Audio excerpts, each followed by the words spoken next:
Friends, बहुत बहुत स्वागत है आपका आपके अपने चैनल टारगेट विद चंद्रा में। और मैं चंद्रभान आपके सामने आधुनिक भारत के इतिहास का वीडियो लेकर के आया हूं। आज हमारा टॉपिक है क्रिप्स प्रस्ताव। दोस्तों, इसके पहले हम लोगों ने अगस्त प्रस्ताव को पढ़ा, साइमन कमीशन के बारे में पढ़ा। आज का हमारा टॉपिक है क्रिप्स प्रस्ताव 1942 ईस्वी में। तो दोस्तों, यहाँ पर हम पूरी तरीके से इसको समझेंगे, क्या क्या इसमें हुआ, किस तरीके से प्रस्ताव आता है, और जिससे इससे संबंधित जितने भी बातें होंगी सभी के सभी हम लोग यहाँ पर डिटेल से पढ़ेंगे। दोस्तों, इसके पहले जितने भी टॉपिक मैंने पढ़ाए हुए हैं, साइमन कमीशन की बात करें, आपका अगस्त प्रस्ताव की बात करें, मैं उनका लिंक आपको डिस्क्रिप्शन बॉक्स में दे दूंगा, तो आप वहाँ से जा कर के देख सकते हैं। चलिए इसको हम शुरू करते हैं। देखिए, क्रिप्स मिशन जो है वो किसकी अध्यक्षता में, इसका नाम क्रिप्स प्रस्ताव ही क्यों पड़ता है? एक व्यक्ति थे जिनका नाम था Stafford Cripps. Sir Stafford Cripps, इन्हीं के नाम पर इस प्रस्ताव का नाम क्रिप्स पड़ता है। ये प्रस्ताव ऐसा था जो कि बाध्य था आने के लिए। कैसा था? ये बाध्य हो गया था, अर्थात यहाँ पर भारतीयों के लिए ये बाध्य किया गया था, दबाववश ये प्रस्ताव भारत में आता है। ये प्रस्ताव की घोषणा कब की गई थी? इसकी घोषणा 11 मार्च 1942 ईस्वी में की गई थी। किसके द्वारा की गई थी? दोस्तों, उस समय विंस्टन चर्चिल, ये आपके ब्रिटेन के प्रधानमंत्री हुआ करते थे, जिन्होंने गांधी जी को अर्धनग्न फकीर की संज्ञा दी है, नेक्ड फकीर कहा है उनको। उन्हीं की सरकार थी, वो देश के प्रधानमंत्री थे, ब्रिटेन के प्रधानमंत्री थे, और उन्होंने 11 मार्च को घोषणा की थी क्रिप्स प्रस्ताव की। ये प्रस्ताव भारत कब आता है? तो ये प्रस्ताव भारत 23 मार्च 1942 ईस्वी को आता है। और इस प्रस्ताव के साथ में भारत की जो सबसे बड़ी पार्टी थी कांग्रेस, उस कांग्रेस पार्टी के जो प्रवक्ता थे, वार्ताकार थे, वो थे पंडित जवाहरलाल नेहरू। तो जवाहरलाल नेहरू और साथ में मौलाना आज़ाद, शॉर्ट नाम है, पूरा नाम है मौलाना अबुल कलाम आज़ाद। तो ये दोनों जो थे कांग्रेस की तरफ से वार्ताकार के रूप में शामिल थे। स्टैफोर्ड क्रिप्स ने यह प्रस्ताव प्रस्तुत कब किया था? 30 मार्च 1942 ईस्वी को। तो आपको 3 डेटें याद रखनी है। 11 मार्च 1942 ईस्वी को क्रिप्स प्रस्ताव की घोषणा की जाती है। किसके द्वारा की जाती है? विंस्टन चर्चिल के द्वारा की जाती है। 23 मार्च 1942 ईस्वी को ये दिल्ली पहुंचता है, अर्थात भारत आता है, और 30 मार्च 1942 ईस्वी को ये प्रस्तुत किया जाता है। अब इससे पहले की बातें हम लोग समझ लेते हैं कि ये क्यों आया। हमने बात की ना कि बाध्य हो गया था ये आने के लिए, उसका रीज़न क्या था? दोस्तों, आपको पता है कि ये जो समय है वो द्वितीय विश्व युद्ध का समय है। द्वितीय विश्व युद्ध की शुरुआत जो है 1939 में हुई थी, 1945 ईस्वी तक ये चलता है। और इसी समय ब्रिटेन की हालत जो है वो ख़राब होती चली जा रही थी। द्वितीय विश्व युद्ध में वो दबाव उसके ऊपर था, और एक तरफ जो जापानी सेना थी उसने अमेरिका का एक हवाई द्वीप में स्थित एक बंदरगाह है पर्ल हार्बर। दोस्तों, इस पर एक हॉलीवुड की मूवी भी बनी हुई है, आप देख सकते हो। तो पर्ल हार्बर पर जापानी सेना ने आक्रमण कर दिया था। तो एक तरफ जापान की सेना, और जापान जो है वो क्या था कि धीरे धीरे उसका विकास हो रहा था, धीरे धीरे वो सब पर हावी हो रहा था। लेकिन इस तरफ ब्रिटेन जो था वो क्या था? कमज़ोर धीरे धीरे पड़ता चला जा रहा था। एक कारण तो ये था। साथ साथ आपको दोस्तों ये भी पता होगा कि बर्मा में भी अंग्रेजों का शासन था, और बर्मा में अर्थात म्यांमार में सुभाष चंद्र बोस की जो आज़ाद हिंद फौज थी उसने भी जापानी सेना के साथ मिल करके क्या किया था कि बर्मा पर भी कब्जा कर लिया था। तो बर्मा पर जापानी लोगों का कब्जा हो गया था, तो बर्मा भी छूट गया अंग्रेजों से। और इधर अब सुभाष चंद्र बोस जापानियों के साथ मिल करके, जापानी सेना के साथ मिल करके अंग्रेजों के ऊपर अटैक करने का प्लान कर रहे थे। तो एक तो खतरा ये मंडरा रहा था अंग्रेजों के ऊपर, एक खतरा द्वितीय विश्व युद्ध में हारने का मंडरा रहा था। तीसरा कारण था कि चीन, ऑस्ट्रेलिया और अमेरिका इन तीनों ने दबाव बनाया हुआ था किसके ऊपर? ब्रिटेन के ऊपर, कि यह समय आ गया है कि आप भारतीयों को राजनीतिक जो अधिकार हैं, संवैधानिक सुधार जो उनके लिए करना है वो आप काम करिए। तो वहां से दबाव पड़ रहा था कि भारतीयों के लिए उचित संवैधानिक जो सुधार हैं वो किए जाएं। इस तरीके का दबाव भी विंस्टन चर्चिल के ऊपर पड़ रहा था। उस समय कई बार एग्जाम में पूछ लेता है कि द्वितीय विश्व युद्ध के समय ब्रिटेन के प्रधानमंत्री कौन थे। ये एग्जाम में कई बार पूछा भी जा चुका है। तो विंस्टन चर्चिल उस समय ब्रिटेन के प्रधानमंत्री थे। दोस्तों, कई बार एग्जाम में यह पूछ लिया जाता है कि द्वितीय विश्व युद्ध के समय अमेरिका के राष्ट्रपति कौन थे। तो अमेरिका के राष्ट्रपति थे फ्रैंकलिन रूजवेल्ट, जो कि अमेरिका के 32वें राष्ट्रपति थे। तो रूजवेल्ट ने ही दबाव डाला था विंस्टन चर्चिल के ऊपर कि भारत को संवैधानिक अधिकार दिए जाएं, भारत में संवैधानिक सुधार किए जाएं, आपको ये काम करना चाहिए। तो इस तरीके से चौतरफा जब दबाव पड़ता है अंग्रेजों के ऊपर, तो फिर क्या होता है, विंस्टन चर्चिल ने आदेश दिया किसको? सर स्टैफोर्ड क्रिप्स को, कि आप कुछ प्रस्तावों के साथ भारत जाइए। और उस समय एक चीज़ ये भी थी कि जैसी स्थिति अंग्रेजों की बन रही थी द्वितीय विश्व युद्ध में, उसको देखते हुए अंग्रेजों ने सोचा कि अब हमें भारत की आवश्यकता है, हमें भारत की मदद की आवश्यकता है। और उन्होंने इस बात को कहा भी था कि हमें आपकी मदद की आवश्यकता है। और साथ साथ में कांग्रेस ने उस परिस्थितियों में ब्रिटेन का साथ भी दिया था। अर्थात भारत की जो सरकार थी, ईस्ट इंडिया कंपनी की सरकार, और भारत के जो नेता थे वो आपस में अब साथ में आते हैं, मिल करके काम करते हैं। तो इनको सहायता की दरकार थी, मदद की दरकार थी कि भारत से हमें मदद मिले, ताकि जिस तरीके से जापान की बढ़ती शक्ति है उसको रोका जा सके और अपना विकास किया जा सके। और इस तरीके का जो काम है वो ब्रिटेन के द्वारा किया जा रहा था। उसी समय दोस्तों कांग्रेस ने अंग्रेजों का समर्थन करते हुए उनको लगा कि ब्रिटेन इस समय की हालत खराब है, विषम परिस्थितियों में है, तो उन्होंने सविनय अवज्ञा आंदोलन को भी वापस लिया था, जो कि गांधी जी के द्वारा चलाया गया था। जहां पर आप लोग दांडी मार्च की बात करते हैं, जब दांडी मार्च हुआ था और वहां पर नमक कानून तोड़ा गया था, तो वही सविनय अवज्ञा आंदोलन को वापस भी ले लिया जाता है कांग्रेस के द्वारा। किसके समर्थन में? अंग्रेजों के समर्थन में। अंग्रेजों का समर्थन क्या? चूंकि भारतीय नेता चाहते थे कि संवैधानिक जो अधिकार हैं वो अंग्रेज हमें सौंप दें, और इसीलिए वो साथ में आते हैं। और इस समय ब्रिटेन के लोगों को, अंग्रेजों को भी भारतीयों की सहायता की आवश्यकता थी, इस वजह से वो भी साथ में आते हैं। तो ऐसी परिस्थितियों में भारत के नेता और भारतीय जो सरकार थी, ब्रिटेन की सरकार, वो दोनों आपस में मिलते हैं। और फिर क्या होता है कि कुछ प्रस्तावों के साथ में क्रिप्स जो है वो भारत आते हैं 23 मार्च 1942 ईस्वी को। अब यहां पर इंपॉर्टेंट चीज ये है कि इन प्रस्तावों में क्या क्या सिफारिश की गई थी, क्या बातें रखी गई थी, उसको हम लोग देखते हैं।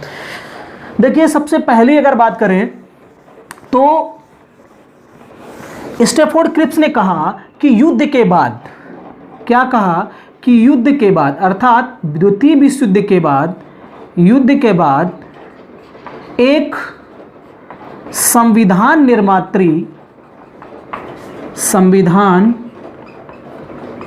निर्मात्री सभा का गठन किया जाएगा। एक तो बात इन्होंने ये रखी। दूसरी बात देखते हैं। दूसरी बात इन्होंने कही कि जो संविधान बनेगा उसके तहत प्रांतों को छूट होगी, वे अपना संविधान अलग से बना सकते हैं, अपना संविधान अलग से बना सकते हैं, ये प्रावधान भी था। तीसरी अगर बात करें तो यहां पर कहा गया था कि मुस्लिम लीग भारतीय संघ में शामिल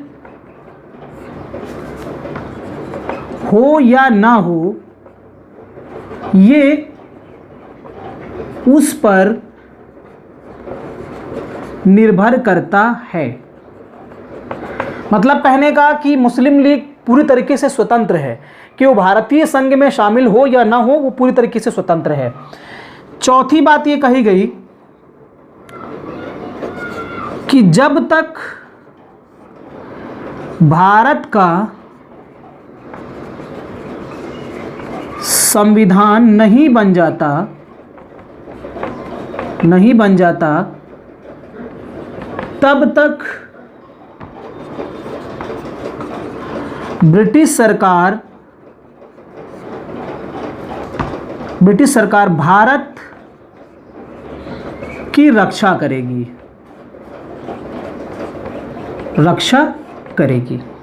एक पॉइंट्स और कहा गया कि भारत को पूर्ण उपनिवेश का दर्जा होगा, जिसमें क्या होगा कि राष्ट्रमंडल से अलग होने की स्वतंत्रता होगी। ये 5 सिफारिशें जो हैं इस क्रिप्स प्रस्ताव में स्टैफोर्ड क्रिप्स के द्वारा रखी गई थी। अब इनको थोड़ा सा समझते हैं। द्वितीय विश्व युद्ध के पश्चात सभी जो देशी रियासतें हैं सभी से मिला करके एक संविधान निर्मात्री सभा का गठन किया जाएगा जो संविधान बनाने का काम करेगी। एक चीज़ तो यहाँ पर ये कही गई, चलो यहाँ तक तो ठीक है। दूसरी बात कही गई कि प्रांतों को छूट होगी कि वो चाहें तो भारतीय संघ में शामिल हो सकते हैं, अन्यथा वो अपना अलग संविधान बना करके अलग भी हो सकते हैं। ये गलत हो गया। मतलब यहाँ इसका मतलब ये हो गया कि आप भारत में मिला नहीं रहे हो बल्कि अलग कर रहे हो, बांटने का काम किया जा रहा है। दूसरी चीज़ यहाँ पर मुस्लिम लीग भारतीय संघ में शामिल हो या ना हो ये उस पर निर्भर करता है, वो स्वतंत्र है। चौथी बात, जब तक भारत का संविधान नहीं बन जाता तब तक भारत सरकार की रक्षा का दायित्व जो है वो ब्रिटिश सरकार के ऊपर होगा, हर तरीके से मदद की जाएगी। पांचवा जो था कि भारत को पूर्ण उपनिवेश का दर्जा दिया जाएगा, वो स्वतंत्र होगा राष्ट्रमंडल में शामिल होने के लिए या ना होने के लिए। तो ये 5 तथ्य थे कुल मिलाकर के। और अब यहाँ पर आगे अगर बात करते हैं कि कांग्रेस ने इसका विरोध किया। कांग्रेस ने इसका क्या किया? विरोध किया। क्यों किया? अगर हम बात करें इसका विरोध क्यों किया, तो कांग्रेस ने विरोध इसलिए किया कि आप प्रांतों को छूट दे रहे हैं कि वो भारतीय संघ में शामिल हो या ना हो, वो संविधान को माने या ना माने और अपना संविधान अलग से बना ले। तो इससे साफ साफ जाहिर होता है कि आप देश को मिलाना नहीं चाहते हो बल्कि बांटना चाह रहे हो। उससे क्या होगा? देश टुकड़ों में बढ़ जाएगा। इसलिए विरोध किया, है ना। ये मुख्य मुद्दा था इसका, इसलिए विरोध किया गया। और साफ साफ कहीं भी नहीं लिखा गया था कि हम आपको पूरी तरीके से आज़ाद करते हैं। जैसे कि यहाँ पूर्ण उपनिवेश के दर्जे की बात है, तो इस तरीके की बात अगस्त प्रस्ताव में भी कही गई थी कि हम आपको डोमिनियन स्टेट का दर्जा देते हैं। तो कुल मिलाकर के झोल था इसमें, पूरी तरीके से स्पष्ट नहीं था। लेकिन अगस्त प्रस्ताव और अगर हम क्रिप्स प्रस्ताव की तुलना करें, कंपैरिजन करें, तो अगस्त प्रस्ताव से तो ये काफ़ी बेहतर था। क्यों? क्योंकि यहाँ राष्ट्रमंडल से अलग होने की पूरी तरीके से स्वतंत्रता दी गई थी कि आप अलग रह सकते हैं। संविधान निर्माण की बात भी यहाँ पर की गई थी। तो कुछ मायने में ये अगस्त प्रस्ताव से तो कुछ बेहतर ही था, लेकिन पूरी तरीके से भारतीयों के अपेक्षा के अनुसार ये नहीं था। अब अगर बात करें मुस्लिम लीग की, मुस्लिम लीग ने क्या किया? मुस्लिम लीग ने भी इसका विरोध किया। मुस्लिम लीग ने भी क्या किया? विरोध किया। और इस विरोध का रीज़न स्पष्ट तौर पर कहीं ये नहीं कहा गया था कि हम भारत का विभाजन करते हैं सांप्रदायिक आधार पर। चूंकि मुस्लिम लीग तो चाहती थी कि पाकिस्तान का निर्माण हो और पाकिस्तान एक देश बने, और वो चीज़ यहाँ पर स्पष्ट तौर पर नहीं कही गई थी। हालांकि यहाँ पर यह जरूर कहा गया था कि मुस्लिम लीग चाहे तो भारतीय संघ में शामिल हो सकती है, अन्यथा नहीं हो सकती है। लेकिन यह साफ साफ नहीं कहा गया था कि सांप्रदायिक आधार पर देश का विभाजन कर दिया जाएगा। ऐसी बात नहीं कही गई थी, और इसी वजह से मुस्लिम लीग भी असहमत हो जाती है, असंतुष्ट हो जाती है और इसको बायकॉट कर देती है, इसका विरोध कर देती है ना। तो मुस्लिम लीग का विरोध करने का कारण ये था। और भी छोटे छोटे दल थे, हिंदू महासभा है, और आपका डॉक्टर भीमराव अंबेडकर की जो पार्टी थी उसने भी, सभी ने लगभग सभी ने इसका विरोध किया, क्योंकि सभी के हिसाब से इस क्रिप्स प्रस्ताव में कुछ खास बातें नहीं थी जिसकी वजह से इसका विरोध कर दिया जाता है। अब अगर बात करें जैसे कि इस विरोध के परिप्रेक्ष्य में गांधी जी का एक कथन इंपॉर्टेंट है जो कई बार एग्जाम में पूछा जाता है। गांधी जी ने एक कथन कहा था कि ये जो क्रिप्स प्रस्ताव है ये बाद की तारीख का चेक है, पोस्ट डेटेड चेक। क्या कहा था? Post dated cheque. तो याद रखिए दोस्तों, इंपॉर्टेंट है ये, पोस्ट डेटेड चेक ये कहा था। उत्तर दिनांकित चेक, एक शब्द ये भी इस्तेमाल होता है, उत्तर दिनांकित चेक या पोस्ट डेटेड चेक, अंग्रेजी में वही कहेंगे, या हम इसको और अगर सरल शब्दों में कहें तो बाद के तारीख का चेक। ये कहा गया था किसके द्वारा? महात्मा गांधी के द्वारा। इसका मतलब ये होता है कि अभी युद्ध हो रहा है, आप लॉलीपॉप दे रहे हो, शुरू से दे रहे हो, और आप ये कह रहे हो कि युद्ध के पश्चात ऐसा करेंगे। अभी आप घोषणा क्यों नहीं कर देते हैं कि ऐसा होगा? आप युद्ध के बाद की बात क्यों करते हैं? और इसीलिए उन्होंने कहा कि ये जो चेक दे रहे हो, जो आप लुभावनी चेक दे रहे हो, ये ऐसा चेक है जो ये बाद की तारीख का है, बाद में क्या होगा किसी को कुछ पता नहीं है। इस तरीके से गांधी जी ने इस विरोध दर्शाया। दोस्तों, एक व्यक्ति और है, डॉक्टर पट्टाभी सीतारामैया। पट्टाभी सीतारामैया ने कहा, इसके विरोध स्वरूप एक बात कही कि ये अगस्त प्रस्ताव का मात्र एक थोड़ा सा नया रूप है, जैसे हम बोलते हैं ना कि नया संकलन आया हुआ है, इस हिसाब से। तो ये तो एक सिर्फ रूप मात्र है, किसका? अगस्त प्रस्ताव का एक रूप मात्र है, ज़्यादा कुछ इसमें नहीं है। हाँ, कई बार ऐसा होता है ना कि एक बुक का एडिशन नए सत्र में आता है, उसमें कुछ थोड़ी सी नई बातें जोड़ दी जाती हैं, है ना। कभी कवर पृष्ठ बदल दिया जाता है, बाकी अंदर की चीज़ें वही रहती हैं। तो मतलब वही था पट्टाभी सीतारामैया का कि बातें तो सब लगभग वही हैं, आप कवर पेज बदल करके हमारे सामने नई तरीके से पेश कर रहे हो, इसका क्या मतलब है? अब एक व्यक्ति और हैं जिनके बारे में एग्जाम में पूछा जाता है, पंडित जवाहरलाल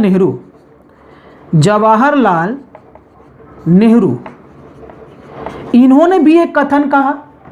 उन्होंने कहा कि ये जो क्रिप्स प्रस्ताव है ये बाद की तारीख का चेक है और ऐसे बैंक का चेक है जो कि बैंक बंद होने वाला है, दिवालिया होने वाला है, नष्ट होने वाला है। तो कई बार एग्जाम में पूछा जाता है कि गांधी जी के कथन पर अगली बात जो है वो किसके द्वारा जोड़ी जाती है।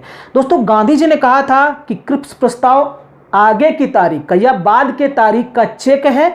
अब इसी में पंडित जवाहरलाल नेहरू के द्वारा क्या जोड़ दिया जाता है कि जिसका बैंक नष्ट होने वाला है। तो पूरा जो आपका वाक्य बन जाता है, कई बार पुस्तकों में दे देता है कि पंडित जवाहरलाल नेहरू का कथन क्रिप्स प्रस्ताव से संबंधित क्या है, तो उसमें आपको पूरा दे देते हैं कि क्रिप्स प्रस्ताव बाद के तारीख का चेक है जिसका बैंक नष्ट होने वाला है। तो दोस्तों याद रखिए, जो आगे के शब्द हैं वो सबसे पहले महात्मा गांधी जी के द्वारा कहे गए। कौन से शब्द? कि क्रिप्स प्रस्ताव बाद की तारीख का चेक है, और उसी में पंडित जवाहरलाल नेहरू के द्वारा जोड़ दिया गया था कि जिसका बैंक नष्ट होने वाला है। तो इस तरीके से क्रिप्स प्रस्ताव का विरोध दर्शाया जाता है यहाँ पर। और फिर क्या होता है कि अप्रैल 1942 ईस्वी में, कब? अप्रैल 1942 ईस्वी में जो स्टैफोर्ड क्रिप्स हैं वो बेचारे अपना बोरिया बिस्तर समेट के क्या करते हैं, दोबारा अपना रवाना हो जाते हैं। जब ये जाते हैं ब्रिटेन में तो फिर क्या होता है, चर्चिल को बताते हैं बात की ऐसी सी बात है, और वहाँ फिर बात क्या होता है कि चर्चिल को फायदा ही होता है। वो सीधा सीधा ये बोल देता है कि भारतीय नेता चाहते ही नहीं है कि संवैधानिक सुधार हो। तो इस कारण अब क्या होता है, फायदा क्या होता है कि रूजवेल्ट जो कि अमेरिका के राष्ट्रपति थे, जिनका दबाव था कि आप भारत को आज़ाद करिए, संवैधानिक सुधार दीजिए उसको, वो दबाव से मुक्ति मिल जाती है। और कैसे मुक्ति मिलती है? सीधा बोल देते हैं कि हम क्या करें, भारतीय नेता चाहते ही नहीं है कि हम कोई सुधार कर पाएं, या कुछ वो सुधार चाहते ही नहीं हैं। तो जब नहीं सुधार चाहते हैं तो हम क्या हैं, हम कुछ कर ही नहीं पा रहे हैं, तो हम इसमें क्या कर सकते हैं। तो इस तरीके से उसको दबाव से मुक्ति भी मिल जाती है। तो ये दोस्तों था क्रिप्स प्रस्ताव। आपको सिर्फ डेटें याद रखनी है। पहली बार इसकी घोषणा की गई थी 11 मार्च 1942 ईस्वी को। 23 मार्च 1942 ईस्वी को ये भारत आता है, और भारत में कहाँ पर? दिल्ली आता है। 30 मार्च को इस प्रस्ताव रखा जाता है, सबके समक्ष रखा जाता है, और 5 बातें आपको ये याद रखनी है, ये इंपॉर्टेंट है आपके लिए। बस इसमें इतना ही ज़्यादा इंपॉर्टेंट। हाँ, ये जो आपके कथन हैं इनको भी याद रख सकते हैं कि कांग्रेस ने विरोध स्वरूप क्या कहा, क्यों विरोध किया इसका, मुस्लिम लीग ने विरोध क्यों किया, गांधी जी ने विरोध करते हुए क्या कहा था, ये भी आप पूछा जाता है कई बार एग्जाम में, और जवाहरलाल नेहरू ने इसके लिए कौन से कथन का इस्तेमाल किया, ये भी पूछा जाता है। तो दोस्तों ये वीडियो सिर्फ इतना ही। अगर आपको वीडियो पसंद आया हो तो प्लीज़ लाल बटन दबा करके हमारे चैनल को सब्सक्राइब भी करें, बेल आइकन दबा देंगे तो आपको नोटिफिकेशन भी प्राप्त होता रहेगा, ताकि जो भी मैं आप इस तरीके के वीडियो अपलोड करूंगा किसी भी सब्जेक्ट को लेकर के, वो आपके पास उसका नोटिफिकेशन पहुंचेगा। और दोस्तों, अगर आपको कोई समस्या है, अगर आपको वीडियो पसंद आता या नहीं पसंद आता, तो प्लीज़ आप कमेंट्स भी किया करें और शेयर भी करें तथा साथ साथ में लाइक भी करें। बहुत बहुत धन्यवाद।